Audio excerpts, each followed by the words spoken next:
So now that we have our old ball joint out, you can look in here, inside where it used to be, and see how that fits up in there. Here's the new one. And see, it's got these grooves that'll slide up in place. You want to make sure that this is nice and clean in here and not too boogered up. And then you want to find the pieces of your ball joint press puzzle that work so that you can line up your new ball joint where it's supposed to go. Sometimes you can even give it a little wiggle and it'll stay there. And then put something on the back side to accept it. Make sure everything's centered up nice and pretty here. Tighten that up just a little bit by hand. There we go. All right. And before you try to press it in, you want to make sure that everything is lined up just the way it should be. Everything look nice and straight. All right. And what we're going to do is we're just going to give it a little tightening, and we want to see this gap now close as the new ball joint sucks up into our lower control arm. So let's see what happens. This will be fun. Oh, it did move, but see how it's kind of going a little bit crooked? You want to make sure that that thing goes in there nice and straight. So I'm going to loosen this up and get a different angle maybe. Make sure that our angle is just right. Okay, let's try that a little bit more. There we go. Look at that. You see how it's going in nice and steady and even? Let's go ahead and keep going just a little bit more. Okay, this is working really well. Now I'm going to loosen this and it should stay. It should stay now because it's pressed in there just a little bit. And I want to show you. Let me show you. Right here. You see how it's starting to come up through there? So you want to make sure that whatever you have on this side is large enough to accept that coming up through there. And so this is. And so as we push this together, top of our ball joint will pop right back up through here and go inside of this receiving cup. So let's go ahead and put it back together.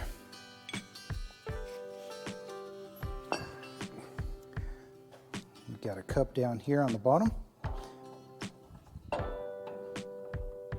Nice and centered up. And we want our receiving cup to be nice and centered up. Go ahead and tighten this thing up by hand again. Make sure everything, again, stays nice and centered. So if this thing isn't centered, it's not going to go in straight, and that will not be a joyful day.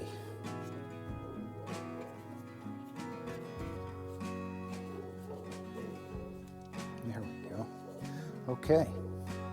I think all of that looks to be lined up. Let's tighten it up again. And let's see. We're going to close this gap.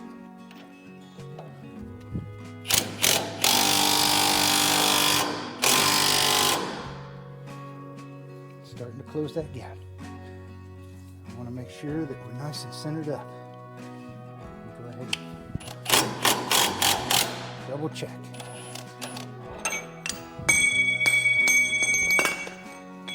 That was loud. Okay, good.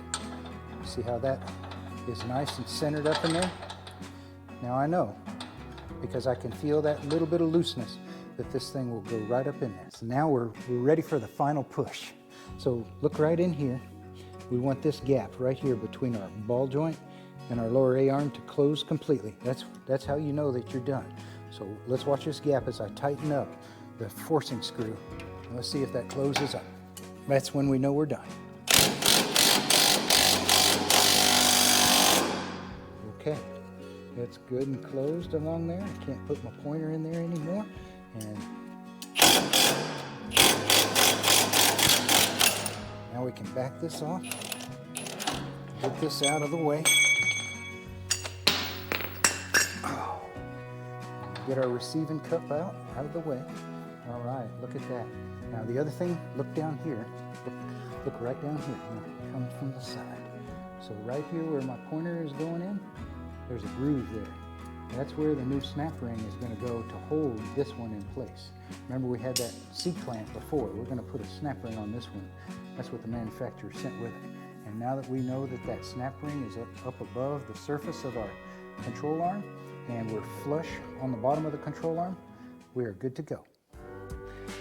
Okay, our ball joint is in place. Now we need to keep it there. The way we keep it there is with a snap ring, and I'm going to use these snap ring pliers.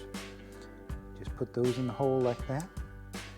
And you just widen that snap ring out, and you can put the edge of the ring underneath the lip.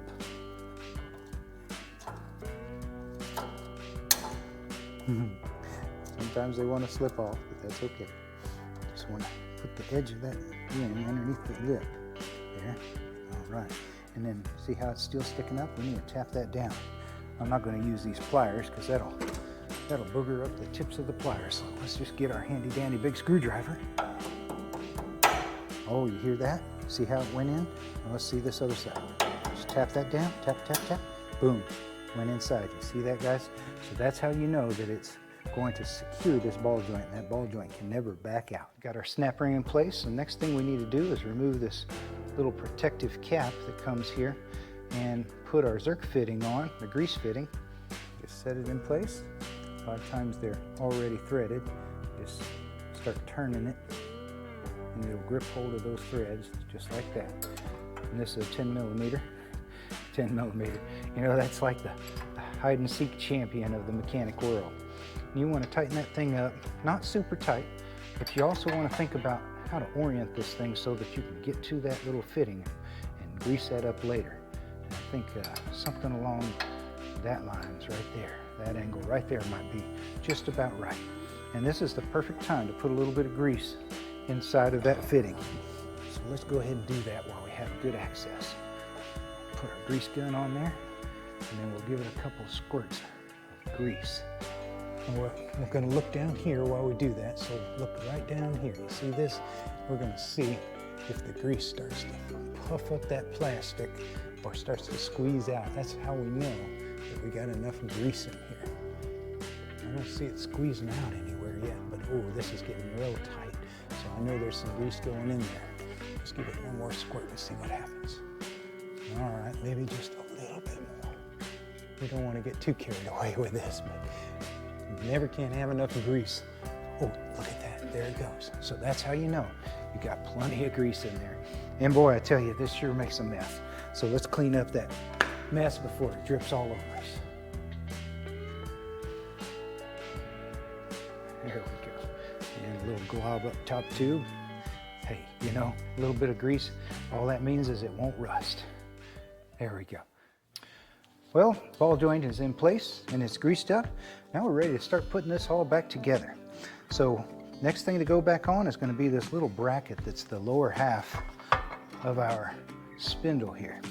So you can just set that in place and take the new nut for your new ball joint. Don't use the old one.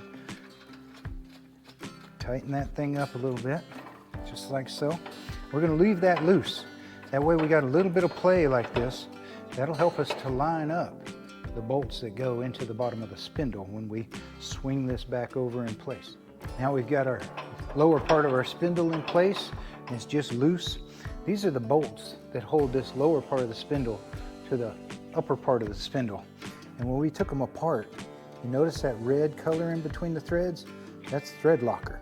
So if you take apart, especially suspension bolts, and you see that it used to have some colored thread locker on it, make sure you put some more on it when you put it back together. In this case, I'm going to use the blue Loctite. Doesn't really matter if you use the red or the blue. Blue's supposed to come apart sometime in the future. Red's supposed to be permanent.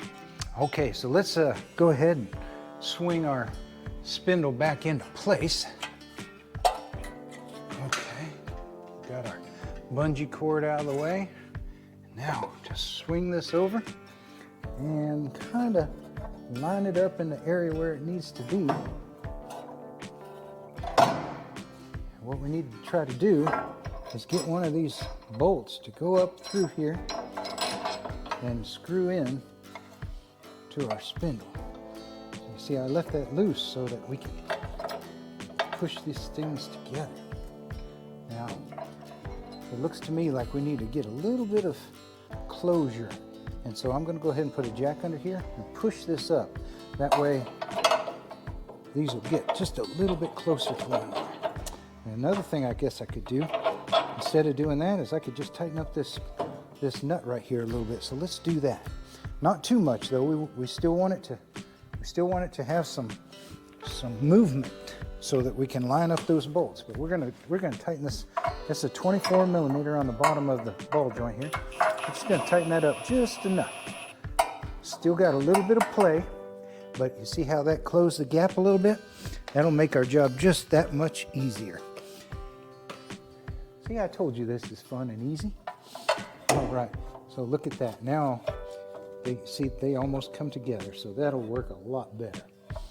Okay, let's get our bolt back. And let's see if we can get one started. So we'll pull down on the spindle a little bit. Try and put that bolt in from below.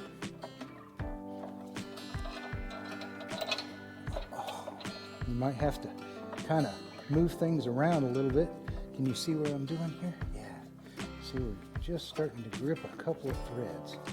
You want to make sure that you can get that thing going in by hand. Don't use the impact to try to close that gap, because you could cross thread that bolt into that spindle. But there we go. So that one's grabbed hold. We'll get that other bolt on the back side and do the same thing. So you may not be able to see this, but it's going to look just like what we just did to the front part. I'm going to line up those bolt threads, and I'm going to start to try to put this in by hand. All right, so now we've got both of our lower spindle bolts started into the upper part of the spindle, and those are 19 millimeter. We've got Loctite on them, so we're going to go ahead and close the gap between the lower and the upper spindle.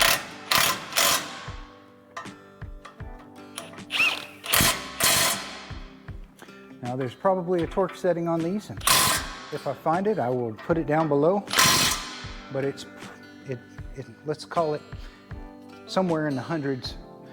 And as long as you got some Loctite on there, you don't ever have to worry about that coming apart. Great, great. Oh yeah, that's looking really good. We got our new ball joint in there. That's gonna serve them a long time.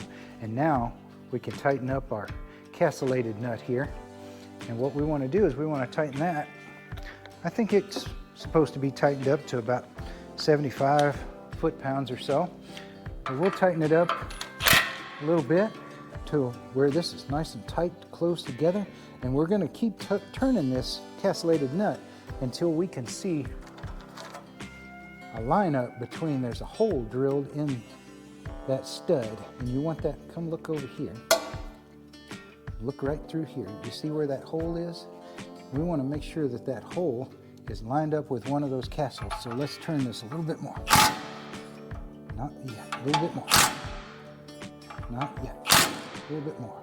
Is it lined up there now? Yeah, I think so. Let's see if the cotter pin will go in there now. Don't forget that cotter pin. That's what holds it all together.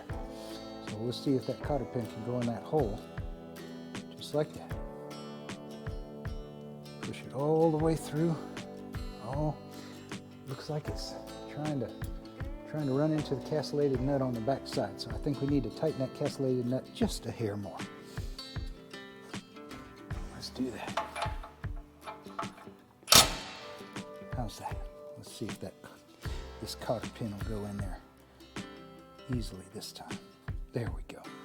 That's all you need. Okay, now that this cotter pin is stuck through there, we're going to take our little cutting pliers and we're going to bend that cotter pin around. That way it cannot come back out unless we want it to come back out. Well, we got our ball joint back in place, and now it's time to put the suspension and steering components back together. So let's start with our tie rod here. So we can just take the nut off of it, slide it up into place right there, put the nut back on. Remember, that's a 19 millimeter, I believe. Get the tool here. And we'll tighten that thing down. Okay. And we just want to line up that, see that hole right there?